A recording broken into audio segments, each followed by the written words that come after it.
दोस्तों स्वागत है आपका हमारे यूट्यूब चैनल में। हम फिर से हाजिर हैं एक नई वीडियो के साथ। दोस्तों आज हम जिस मूवी का रिव्यू करने जा रहे हैं उसके बारे में थोड़ा सा समझ लेते हैं। ऐसे किसी के साथ होना तो नहीं चाहिए, लेकिन अगर हो तो इसके लिए खुद को तैयार रखना बहुत ज़रूरी है। ज़रूरी है ये समझना कि जो लोग हमारे अपने हैं, हमारे करीबी हैं, जब वह कुछ कह सुन पाने की स्थिति में नहीं होते हैं तब भी वे हमें दुखी नहीं देखना चाहते, कष्ट नहीं देना चाहते। लेकिन जब वे कष्ट में हो और इतने कष्ट में हो कि हर सांस जीवन की छूती डोर को थामने की कोशिश सी हो और इतनी कठिन कोशिश कि जिंदगी छिलने लगे, तब क्या करेंगे आप?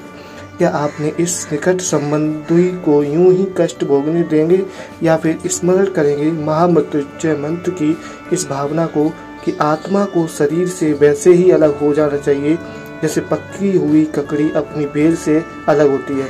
हिंदी सिनेमा में सबसे तेज 50 फिल्में बनाने वाले निर्माता केसी बोकाडिया की दूसरी पारी ओटीटी पर शुरू हो रही है और अपनी दूसरी पारी की पहली गेंद को ही उन्होंने मैदान के पार पहुंचा दिया। ध्यान रहे, महामृत्युंजय मंत्र अमर होने का नहीं, अकाल मृत्यु से बचने का वरदान है। फिल्म सिग्नेचर जीवन की इन्हीं महकती मचलती बेलों के एक दम से मुरझा जाने की कहानी है। जीवन भर बच्चों की परवरिश में गुजार देने वाले दंपति अक्सर रिटायरमेंट के बाद यूरोप घूमने की योजना बनाते ही हैं।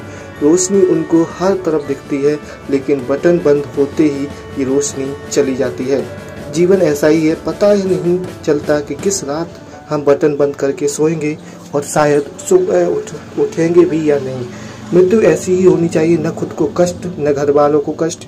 ईश्वर किसी को उस हालत में न लाए जब अस्पताल में उसे DNR या पर सिग्नेचर करना हो, मतलब अपने किसी करीबी के बारे में ये लिख कर देना हो कि जब उसके दिल की धड़कन बंद हो तो उसे कृत्रिम तरीके से दोबारा चलाने की कोशिश न की जाए। और अधिकतर अस्पताल इन दिनों कैसे होते हैं ये तो पता ही है। साफ जवाब मिलता नहीं है, मरीज की सांस मशीन में चलती रहती है, घर वाले पैसा जुटाते जुटाते सड़क पर आ जाते हैं। जो अवार्ड विनिंग फिल्म है द सिग्नेचर। खुद से, परिवार से, समाज से हताश एक इंसान को जब उसके पहले प्यार में रोशनी नजर आती है और ये रोशनी नजर आते ही उसकी आंखों पर पड़ा पर्दा तो हटता है, तो फिर क्या ही हाथ आ पाता है।